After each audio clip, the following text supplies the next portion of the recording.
Revealed, Monsanto owner and U.S. officials pressured Mexico to drop glyphosate ban. Here's a summary of the article.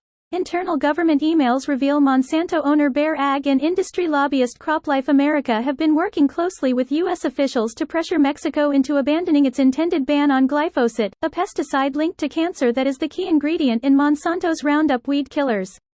The moves to protect glyphosate shipments to Mexico have played out over the last 18 months, a period in which Bayer was negotiating an $11 billion settlement of legal claims brought by people in the U.S. who say they developed non-Hodgkin lymphoma due to exposure to the company's glyphosate-based products.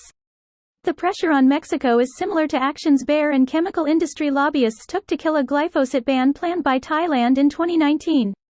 The records then show the USTR does exactly that, telling Mexico its actions on glyphosate and genetically engineered crops raise concerns regarding compliance with USMCA. Citing discussions with CropLife, the U.S. Environmental Protection Agency joined in the effort, discussing in an interagency email how we could use USMCA to work through these issues.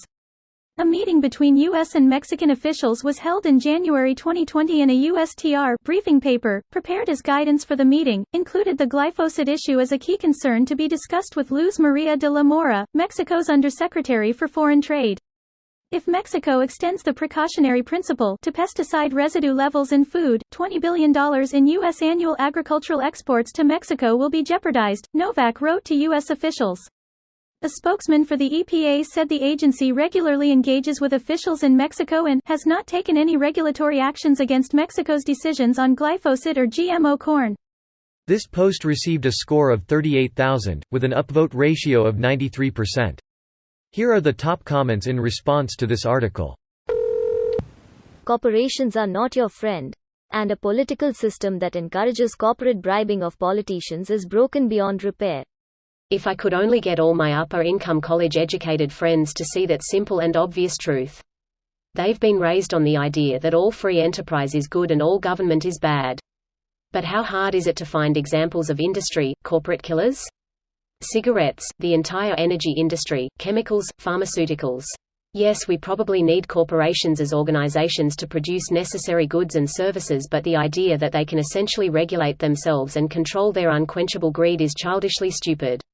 I swear people have this notion of corporate ethics that just doesn't exist. Corporate boardrooms are not centered around doing what is morally correct, they are centered around making profits. Should the board fail to lead the company to profits, they will be ousted, generally. If the board succeeds in leading the company to profit, they don't have the taken ethics inventory to ensure they did it correctly morally, they just count out the profits and take a 3-martini lunch. This is especially true of public companies. To me, most visible was transformation of Google when they went public. It didn't happen overnight, but they changed fairly quickly. When company is private, if owner has strong ethics, the company will be ethical. Being private doesn't of course guarantee company is ethical. With a public company it is almost impossible. The only way is if you manage to align ethics with profits somehow. Something I don't understand is why more companies don't stay private. If your company has any ethical willpower at all and is doing well, why let strangers control you and force you away from that? You could say money, but a company that's already doing well doesn't need it, and company leadership that actually is ethical isn't looking to sell out their ethics for cash. The capital for growth has to come from somewhere. Many will choose IPOs as the best and fastest path to that capital. Right, because it's also the vehicle for the largest capital deposit a company can get at one time. Nothing really beats that amount of instant funding.